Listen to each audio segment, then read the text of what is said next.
Welcome to all of you who are joining us for the first time. Welcome to those of you who have been here before to the Poetry Society in Brooklyn. And also welcome to everyone who's joining us on the live stream or watching this later on the recording. My name is Parker Menzimer. I'm the Public Programs Manager here at the Poetry Society of America. And tonight is the final installment of our Spring 2025 PSA Reading Series. It's been really a banner season of readings for us here, but we're especially excited to be ending on such a high note. We're joined tonight by two esteemed poets, Arthur Sze and Mónica de la Torre. Arthur and Mónica have both recently published new collections of poetry, Into the Hush and Pause the Document, respectively. We have them up front for sale, so after the reading, I hope you'll stick around, buy a copy, have another glass of wine, if you like, and get a book signed. And we'll be back with our PSA Reading Series in September. We'll be hosting Harriet Mullen here for a reading of her forthcoming book, and we have a whole raft of really good events planned for the fall. So please sign up for our newsletter on our website, or we have like a clipboard where you can sign up for our newsletter and be the first to learn about what we've got coming up for you in the fall. The Poetry Society of America, just to gloss the organization for a moment, has been promoting poetry in the United States since 1910. It was founded here in New York City in Manhattan. We moved to Brooklyn in 2022. And today, the organization connects annually millions of readers to poetry through some of our signature public art initiatives like Poetry in Motion. We put poems in subway systems and transit systems across the country. And here in this space, we focus more on community-focused public programs. We do fellowships for public school teachers, in-person kids classes, adult seminars, and also events like tonight's reading. And if you would like to help us bring more poems to more places, please consider becoming a member of the Poetry Society. Or if you like a little treat, we have t-shirts that are limited edition, brand new t-shirts that the poet Kit Schluter designed for us. And there's like 100 of them, and then they'll be gone. We have them for sale tonight, so you can consider buying one if you like. With all that said, I'll be now introducing our first reader, Mónica de la Torre. Mónica de la Torre was born in Mexico City and teaches at Brooklyn College. In addition to being the author of 7 books of poetry, which include Pause the Document, just out from Nightboat Books, she is a translator, a scholar, and among the field's most brilliant interdisciplinarians. Her genre-defying thinking has given us the monumental volume Women in Concrete Poetry, 1959 to 79, which she co-edited, and poetic art writing on rule breakers like Cecilia Vicuña and Felix Gonzalez Torres. Pause the Document is a lyrical outing for Mónica, whose penchant for conceptualism has lent itself in the past to project-based books like The Happy End, All Welcome, which explores a set piece from Kafka's America through the formal structure of a job fair.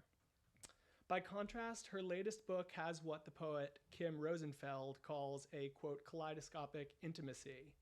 Poems end quote. This is me now. Poems grounded in a materialist naming of present conditions. And here I'm quoting Mónica. We leave town on and off and on, she writes. The plants seem hardier for it, as if they too needed space, end quote. But of course, she throws her voice around in this book in surprising and hilarious ways too. Yes, there is a play script discourse between the architectural features of an empty room. Did I say that Mónica has a penchant for conceptualism? Her work is social. It cannot be apprehended as a bibliography, encompassing performance texts, public interventions, imagined email exchanges, editorial coups, and so much more. She continues to expand the terms of poetry, making it bigger and making it a better place for us all to inhabit.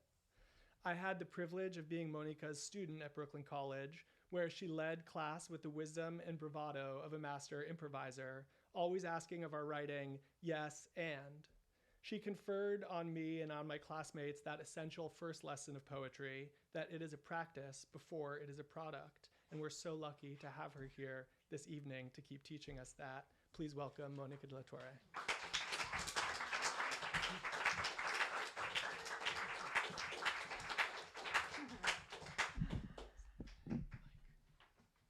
Parker and that cohort was heroic because they began their MFA on Zoom.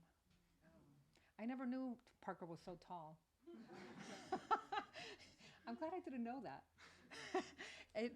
When I met him, I was like, whoa. We did have the luck of actually meeting in person the second year of the MFA, and that was really special. Thank you so much for that incredible introduction. I'm very touched by it. And thank you all for coming on this lovely late fall day. What's going on? Thank you, PSA, Matt Brogan, director of the PSA, for being here, an old friend, has been involved in poetry for many, many years. It's just really, really great to be back here. So this week, Alice Notley passed away. And if you ever heard her read in person, she was electric.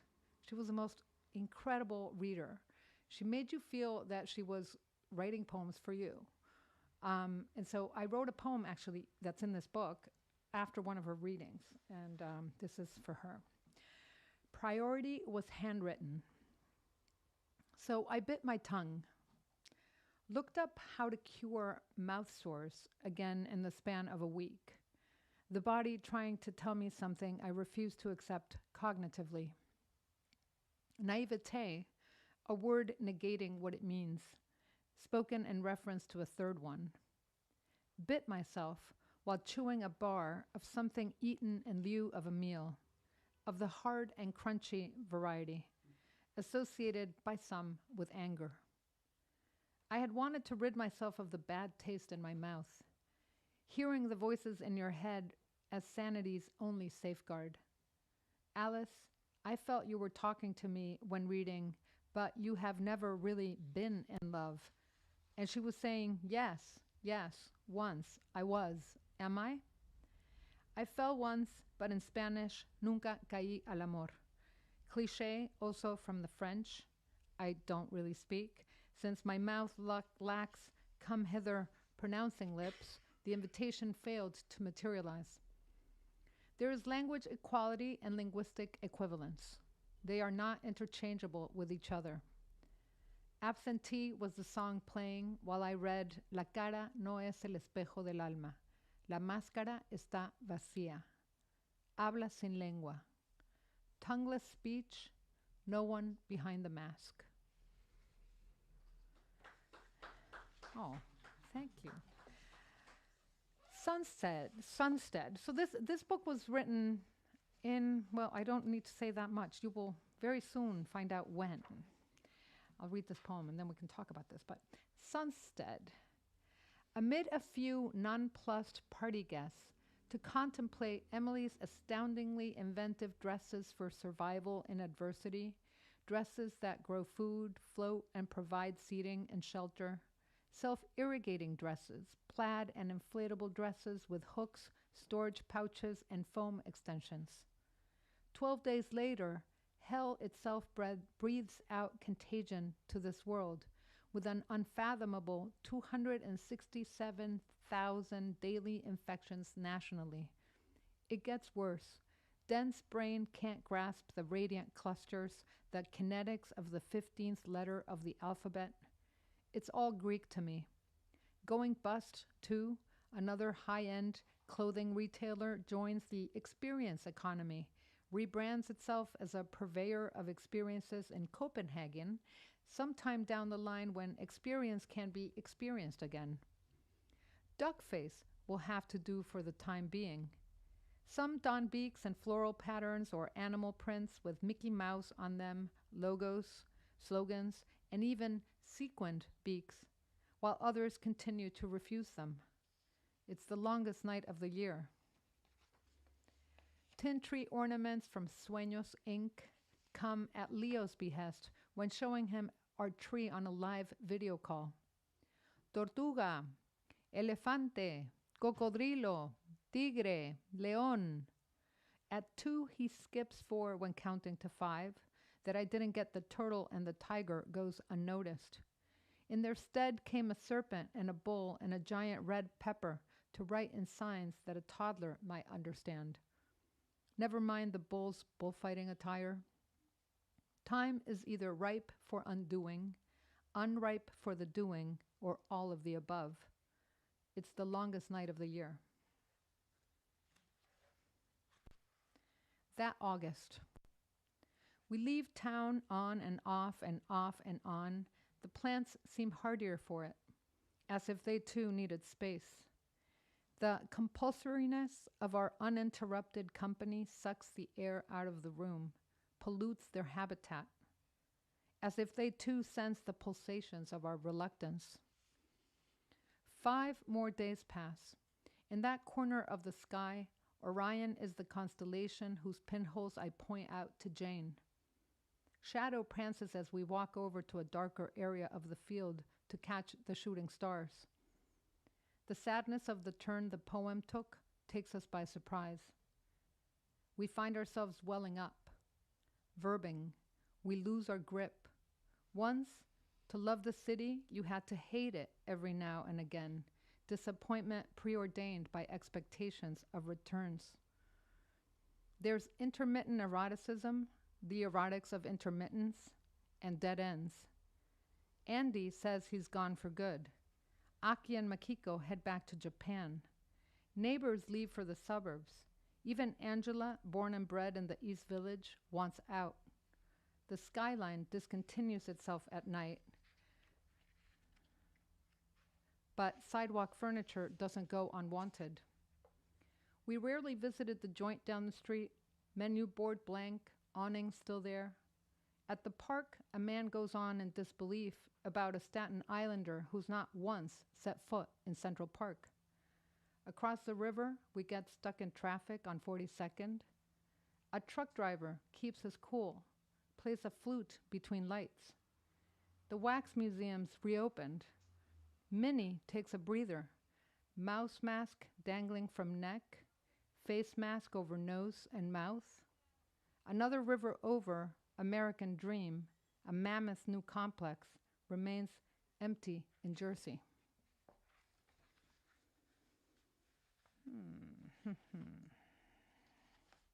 Pretend it's a movie. Last January. There's a poem that I don't think I've ever read out loud. It's funny how we keep gravitating towards the same poems. And today I was like, I'm going to read these poems that I keep overlooking when I pick the ones to read. Pretend it's a movie. Last January. There is C again, in a park bench near the playground and dog run, as if waiting for me. As if because she's pretending not to, but is. Delays with the paperwork mean no groceries for her today. She needs shoes, men's shoes. Minutes later, a pair materializes on the concrete chess table near us. She has God's ear. In my mouth, again, the taste of awkwardness, as if I'd meant my saying, I'm here to help you. As if I were pretending to be looking for her and am. As if she meant her saying she would pay me back sometime. Don't be silly, I say, not meaning it either. She doesn't do silly. What is and what isn't the case? The world according to an I speaking about you with whom mutuality is possible only in fleeting exchanges. She here relegated to the third person who improbably trusts me as much as I trust her, which isn't saying much. The construction triply negative. In a hurry, I once dodged her to avoid the unease of having to leave, my self-importance. Our re-performances staged in a 4-block radius, movements synchronized like those of Shadow and I, whom she complimented, breaking the ice. We're aware of gaps and they pain us differently. People want stories that illustrate their bridging or its illusion. Here, this doesn't happen. Today, I left the house wanting to ask what story she'd like me to write about her. The story's that good, someone beat me to it, you say. Besides, I'd have to pay for it. You weave together a birth in Tibet, an abduction, a Supreme Court judge, the priest of the church down the street, Barack Obama, a rape, a murder attempt, a cover-up, a 29 million settlement, and just when it's inconceivable there'd be more to add, You mention a forced sex alteration confirmed by doctors upon finding your dick in your stomach. You're playing me, which in my idiom means you're seeing my face. You call me Maria. You still have God's ear. You don't mention housing vouchers, your neighbor's outrage, your empty fridge. Love you is how you say goodbye. Love you too, I mutter as shadow pulls me back to our square.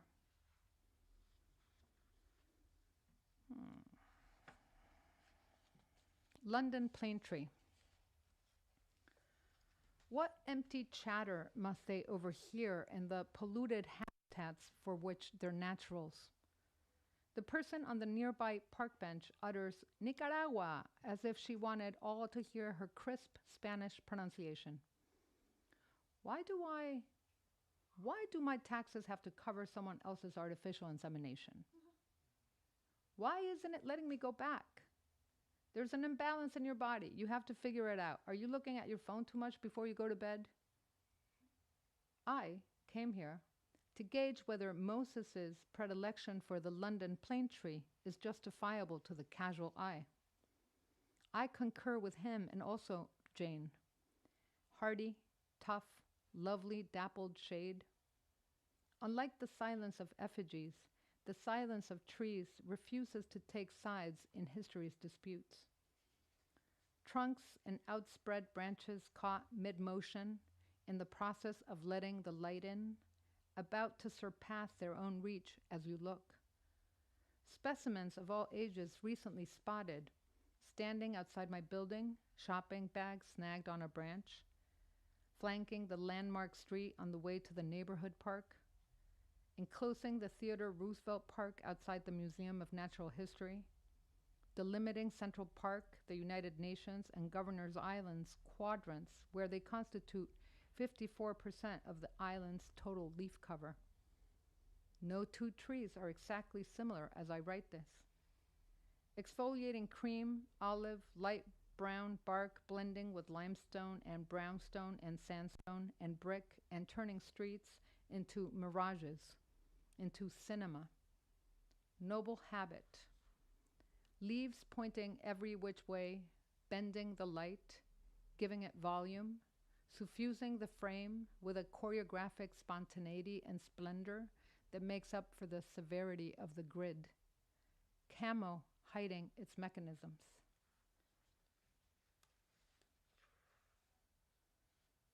Remote disjunctions. I didn't mind ferns enough, I thought, the last time I hiked up to Lookout Point out in California. They're so unassuming. I'd be looking at the tops of third-generation redwoods or beyond towards Googleplex in Mountain View, which later Google confirmed was the complex off in the distance. And I'd be picturing, those last days, rhizomes and spores. Sorry to make you feel judged, I almost texted. Stopped myself. Truth is, I judge, and if judges were prone to feeling sorry, they wouldn't. I welcome noise instead of trying to block it out with the folk musician song, Scottish, coming from my laptop. If you don't remember a name, does it mean you don't care to remember? You've taken yourself to places whose specifics you've chosen to forget. You said you weren't there to keep track, but to experience, which, when I'm feeling negative, I translate as ditching the thing as soon as you're done with it onto the heap of junk you're not accumulating. Those who get the back end know what detailed tagging can lead to. A map so precise, it's the territory size. We're drifting apart again, spore-like. I'm done completing your sentences. A version of the signs along the trail anticipating the hiker's ups and downs. It begins with feeling was the first.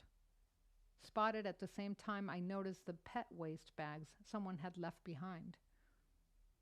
Here you leave your worries. Seen after I passed a guy whose grin was such, he did seem to have just dumped them. This one got me thinking about our tendency to ruin things. This is a beautiful moment. The last wasn't part of the art. Please keep out of area under renovation. That resonated.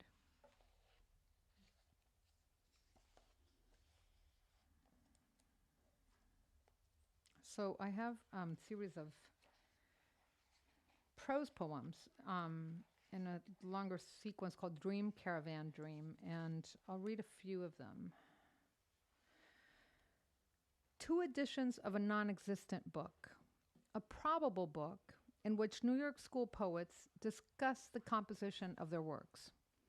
I'm participating in the launch and have traveled with a group to a city reminiscent of Tokyo. We're trying to find the venue and enter the wrong building. The more we get lost, the less I remember what I'd planned to say. A asked me to go fetch her copy of the book, which she forgot at the hotel. I get even more lost, but manage to locate it. Her copy includes a facsimile of her journals. I can't find the pages I'd earmarked in my own copy of the 2nd edition. I walk into the auditorium a half an hour late, carrying a giant, filthy vat in each hand, which I proceed to hide behind velvet curtains. The poets are seated at a picnic table on stage, and there's a Ouija board at the table. M is there. The other A is there too. She tells me to sit on the bench across from her. I would prefer not to. If I want to face the audience, I'd have to turn my back to the other panelists. Also there, D and G with her new boyfriend, though it's not G, it's B. I'm still sore that she lied to me. I'm trapped on stage. I'm relieved when the moderator begins querying us about our own creative processes. There are 2 planes, one exterior and one interior. The first requires that your antennas are out, that you allow yourself to be guided by whatever is happening outside. The interior one, on the other hand, is like a square by Joseph Albers inside another square that is the interior of an exterior interior. I lose my train of thought, but the moderator doesn't notice. Her fingers are gliding on the Ouija board.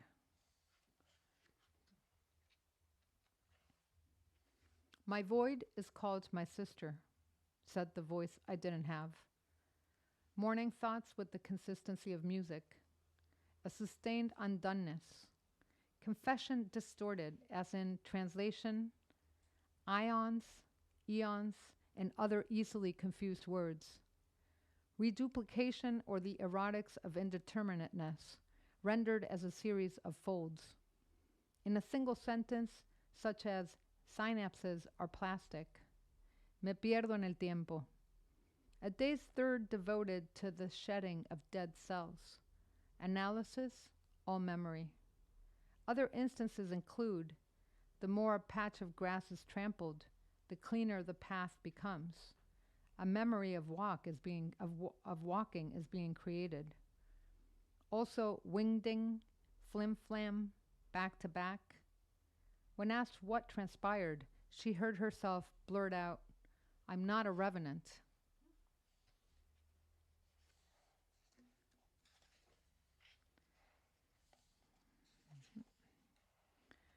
I repeat the poem in Spanish a number of times so I can transcribe it upon waking. It's so simple I can't possibly forget it. Later, a search takes me to the sole extant recording of Alejandra Pizarnik's voice. She reads a poem by Arturo Carrera whose title translates to "written with a nictograph." El escriba ha desaparecido. The phrase "future historian of feelings" in another notebook. El poema se abre. Remembering sediments. Esa es tu fuerza. Only a translator might be able to decode them according to the cathartic method. I'm given a book of hers wrapped in craft paper. No trace of the poem, just a password in gift form.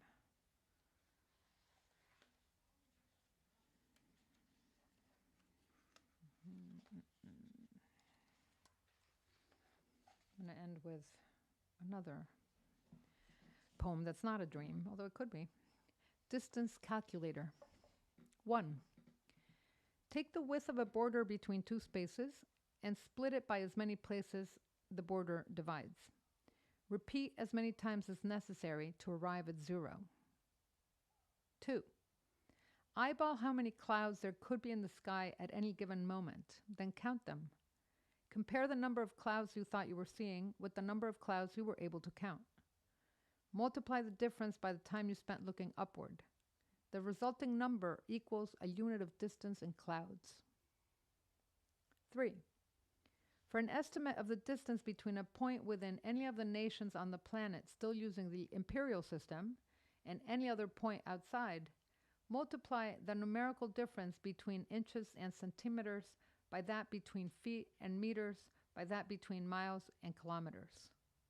Then multiply that figure by the distance between point A and point B times 2.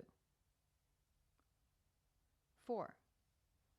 With a chord 6 times longer than the possible responses to a multiple option question with no adequate choices for you to check. 5.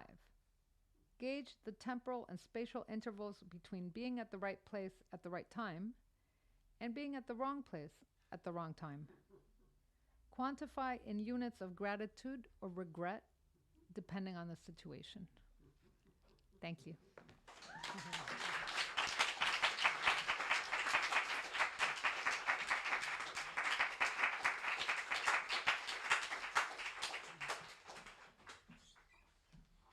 Thank you, Mónica.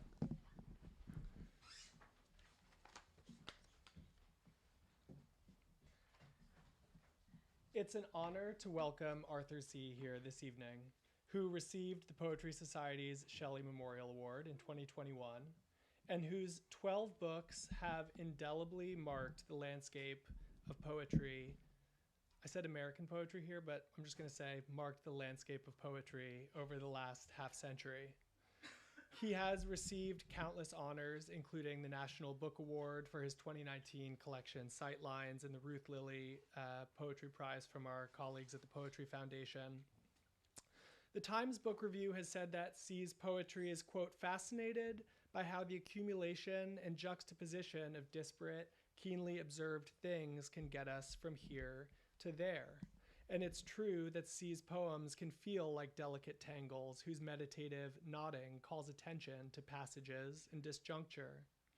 He has said in an interview, quote, one of the things a poem certainly can do is arrest time, end quote. His writing is cosmic in scope, while commanding a microscopic awareness of the world's smallest movements, the breath of a breeze, the rustle of a leaf, the crack of a pool cue, quote, these carbonized griefs and hungers, end quote. Into the Hush, Se's latest collection, contains a zuihitsu that runs throughout, a traditional Japanese form of highly stylized personal essay, with a recurring image in this case of a pupil being led by a teacher in the act of mark making with a brush. This simple scene, conveying transmission, poetic tradition, attention, and embodiment, grounds Se's lyrical poems, which move in this book through suburbs, mesas, and jungles, where species extinction and environmental disaster threaten like a panther stalking a clearing. Quote, as you hold a Rubik's Cube of time in your hands, he writes, the orange sunrise is nowhere, everywhere, and damn, the pieces are pieces you cannot flip back. Our second brilliant guest this evening has traveled here from Santa Fe, New Mexico, to be with us, where he is Professor Emeritus at the Institute of American Indian Arts. My good friends, please welcome Arthur Sze.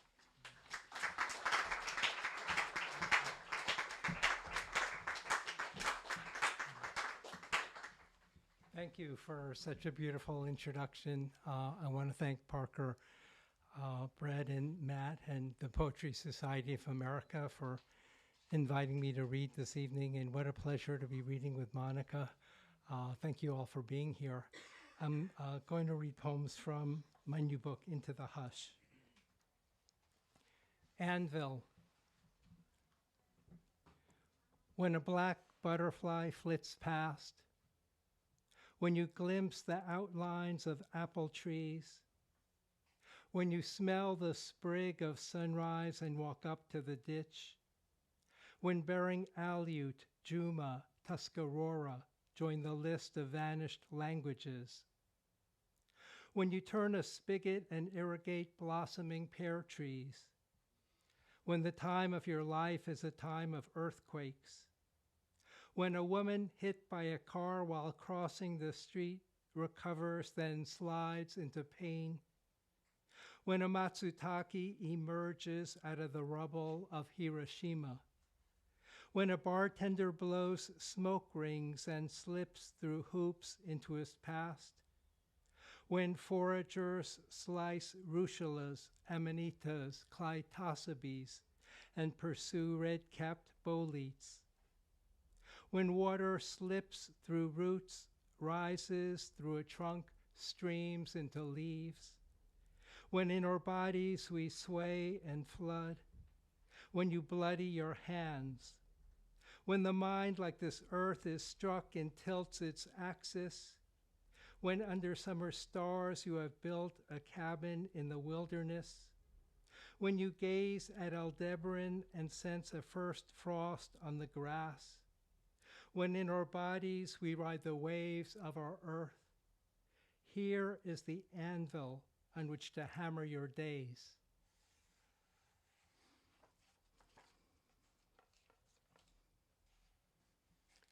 This next poem is in the voice of a jaguar song.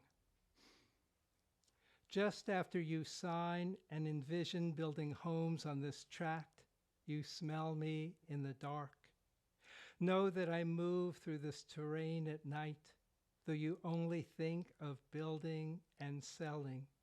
Even now you believe you can borrow my spirit by wearing a mask of my face on your face. Look at me. Delve into your fears. Is your deepest fear to be hacked, strangled, or be strapped to an IV in a bed with no chance to die? I can grasp a turtle and break its shell with one bite. I can pounce on a deer and crush its skull and neck with my teeth. You slash and burn in the jungle, force the snakes and macaws to retreat.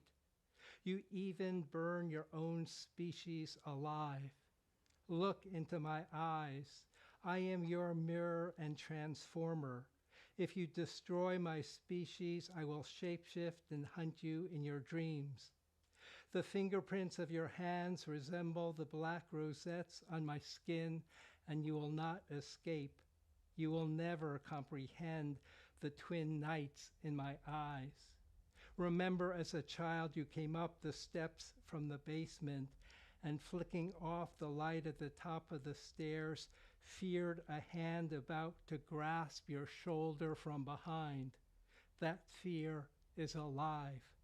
And now, as you rummage for keys at your apartment doorstep, I am a passing jogger about to pounce.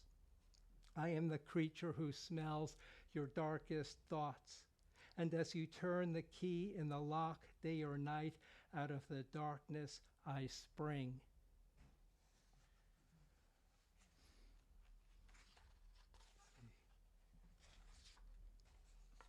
Vectors. First extinction in the Galapagos Islands, the least vermilion flycatcher. Hopis drill a foot deep and plant blue corn along a wash. Danger, a woman brushed on the side of a napalm bomb. In an oblong box emptied of firewood, a black widow web. Shaving, he nicked himself and stared in the mirror in a moment of blood.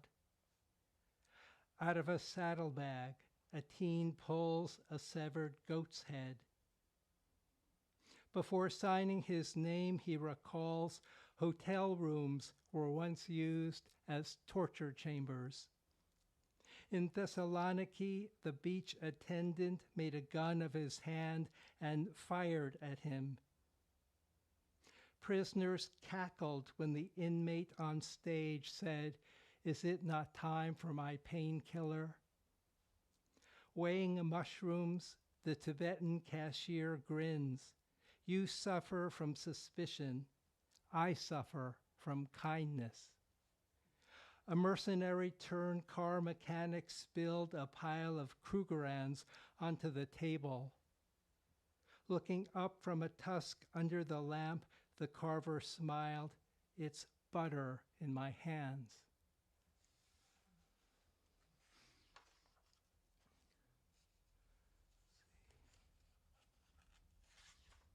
This next poem is in the form of a haibun, Drought. Deer raise their ears as he steps on gravel, then lower their heads and brows on grass as he moves beyond them toward the street. He does not know why the catalpa tree is the first to shed leaves, the last to leaf. But when he stops to gaze at the bare branches, the sky's a surface of a pond starting to freeze. He has tried and failed all summer. Now the garden's overgrown with weeds. Another apricot twig snaps when bent. After a rat burrowed into the outdoor sofa, he had it hauled to the dump. In the dark, a gleaming flatbed truck transports large cylinders of waste down a mesa, along city limits to an underground salt bed. At 3 a.m. while he sleeps, holy shit erupts out a doorway. Flames rise in an apartment complex and alarms sound. Reddening pear leaves, opening spigots, he drains the last drops from tanks.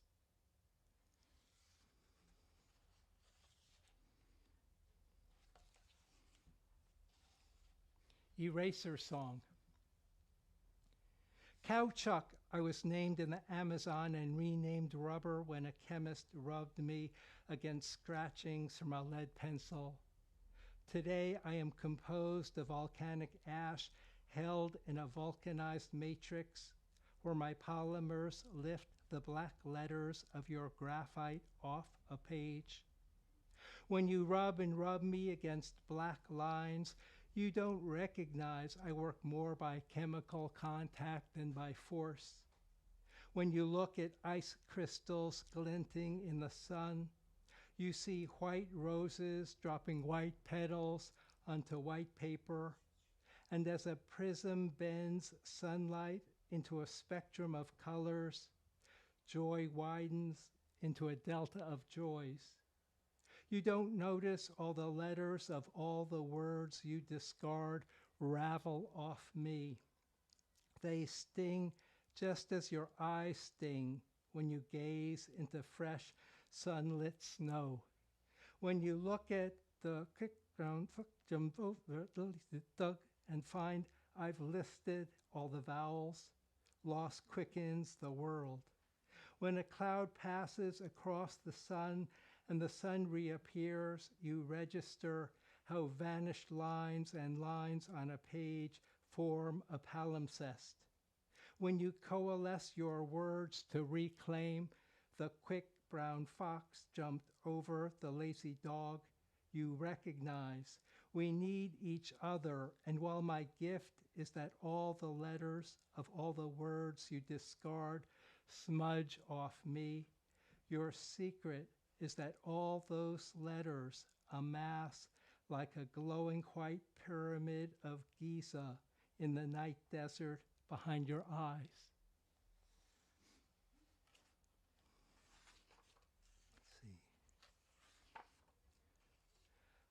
I wrote my first pantoums for this book, and I wanted to keep them short. And obviously the form of the pantoum in 4-line stanzas, the second and the fourth line repeat and become the first and third line of the following 4-line stanza. And I like that processional quality to the form. It makes me think a bit of gamelan music, where you can hear those changes or those sheets of sound moving. And one of the things I did to make the form my own was I took the 4-line stanzas and I broke them into couplets. And then when I looked at the repeating lines, they looked too linear too predictable to me. So then I decided to float a caesura, a white space inside of each line to change the rhythm. This is called Papyrus Pantoum. Coyotes surround a buck staggering in the snow. Under a rising moon we step along a ridge of white sand. Sandhill cranes return in low V's and land in a cornfield. In Bolivia, they extract lithium out of altiplano salt flats. Under a rising moon, we step along a ridge of white sand. You burn me, torn off papyrus wrapped around a corpse. In Bolivia, they extract lithium out of altiplano salt flats. A claret cup cactus flowers among sandstone rubble. You burn me, torn off papyrus wrapped around a corpse. Rain makes quicksilver, strikes on the surface of a lake. A claret cup cactus flowers among sandstone rubble. In twilight we sway and surge into flame. Rain makes quicksilver strikes on the surface of a lake. Coyotes surround a buck staggering in the snow. In twilight we sway and surge into flame. Sandhill cranes return in low V's and land in a cornfield.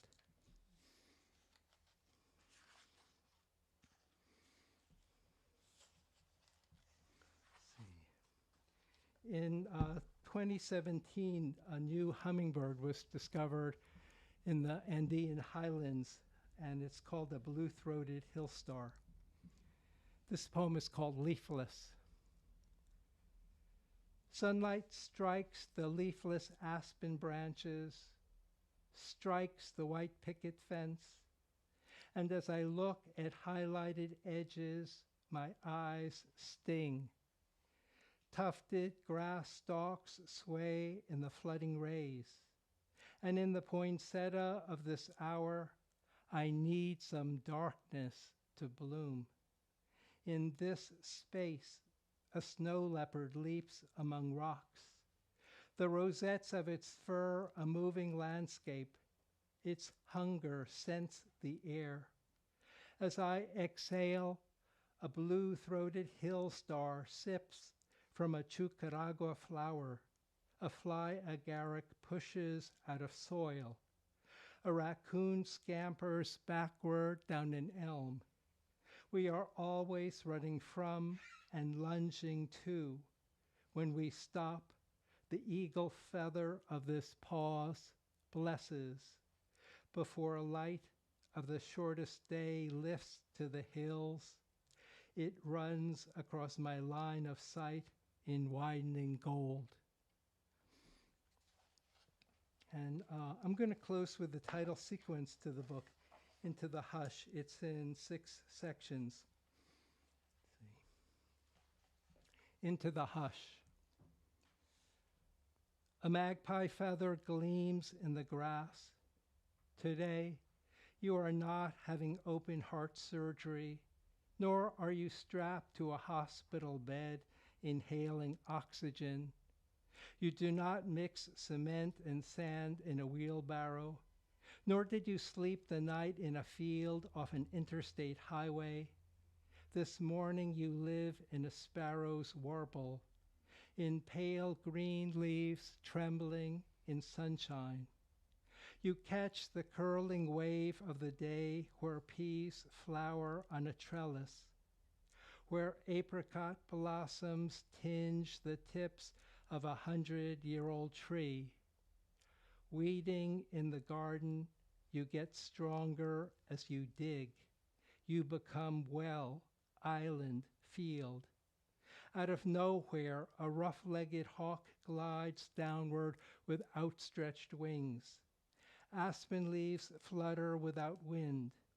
When you've worked this long, Your art is no longer art, but a wand that wakes your eyes to what is.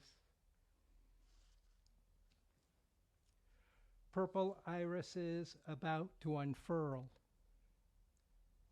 He tries to stain the sanded redwood deck, but cottonwood tufts land everywhere. Smell of bread rising from a basement oven. Gold earrings on a bedside table. A cloud passes across the sun and darkens the brick. When is becoming. Digging a trench for a new water line, he shovels a blue bottle up into daylight. As a supermoon drops to the horizon. Lichens on a bridge absorb truck fumes, larger than Manhattan and iceberg calves off the Antarctic shelf. A man at a gas station opens fire on others. In the dark, you can't see coyotes beyond the fence, but hear them gather. A skater leaps into a triple Lutz, then slips on landing. A dog trots up with a headless raven in its mouth. As a hawk glides over a canyon with outstretched wings, you scan for movement. Titanium scraps dumped into a barrel of radioactive waste start sparking. Something starts sparking inside you. Walking on a sheet of ice over a lake, you sense the edge of danger changing shape underneath. Literal facts of this world tighten in a noose. A swift stays airborne for months, while a flicker sips water pooled on a tarp. On a ladder, lifting a nest off a beam, I find dried mud at the base. Inside are no eggs or parts of shell. The matted circular interior contrasts with the skewed stalks of the exterior, where in a flurry of wings, a sparrow bled and 2 crows feasted on eggs. I have no wings or winged sandals, am no guide to the realm of the dead, but basking in this June light, I hear a neighbor's chainsaw run all afternoon against an elm by the street and wince, let go, wince, let go. Then mycorrhizal, as mind and nature entwine each other, and as a skater gathers speed, I lift off the ice, not knowing if I will fail or land, but in the spin of a leap, lift in the risk of what we may become, and find a daylight inside day. The peyote plant in this pot has not shifted hue or grown the slightest. Month after month, staring at the crown, I yearn for a bud, but none appears. And its blue slate hue is like gazing down a clouded gravel road at dusk. Yet, in this Ocotillo moment, I smell how this place craves rain. A woodpecker has drilled holes into a piñon trunk, and I write into the hush. At dawn, as outlines of a Japanese maple emerge out of darkness, the black branches of an alligator juniper with sky whitening behind. I write along the curve of an expanding wave that delineates the shapes of all things. Near the front door, I snap the twig of a lavender bush. As a hunter of a gemsbok runs for hours in the gate of a gemsbok, in spring, I want to take on the contours of spring before stepping out. Out of the blue of a robin's eggs, out of the abyss when a cellist pauses between notes. Out of the semaphore of saying something we did not know we knew. Out of an Olmec dagger unearthed when digging a new subway line. Out of all seasons at once. Praise to finding a single black morel in a cardiologist's garden. To aspen leaves motionless after rain. To finding a rotating lighthouse beam when waves crashed against our vessel under lightning-filled clouds. To the lichen green with wavy edges on a wet black trunk. To the sunlight we awaken in each other. Praise to the white balls of viburnum that effloresce and drop to the ground. To the gold shower when a violinist's bow runs against strings. To the radiating joy, grief, despair, hope, love that makes us human. To the patter of rain on the roof before sunrise. To daylight that is daylight. To the hush that is now. Thank you.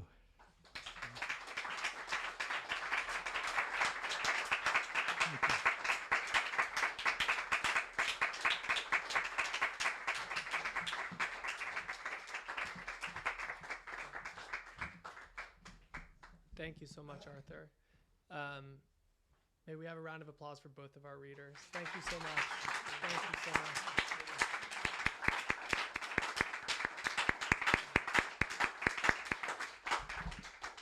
Thank you all so much for being here. I have a little job for you. If you could help us move the chairs in stacks closer to the wall so we all have space to mingle, chat, hang out while you enjoy another glass of wine, buy a book, get it signed, buy a t-shirt. Thank you for being here. Please come back in September and have a great evening.